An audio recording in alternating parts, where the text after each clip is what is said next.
Here I want to show you some example of a VBA projects that looks useful. So here I have a software written to download the stock market price on the internet. So let's see the code. The code here written like 1 year ago. So what basically is you can download data from 3 different sources for Dow Jones, SP 500, Nasdaq.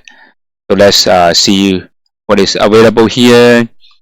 This is the stock tickers. If you don't know what it is, and go back to here and see what they have. In the repo and starting end day, you click download, then you will be downloaded in the data. If you long like this, you go SP 500, and we click other company. You can also download it, and then this is, you can see the power of VBA is really good. Very powerful. You go to the code, then it's a little bit more complicated. I can take a look, but nothing is deep here.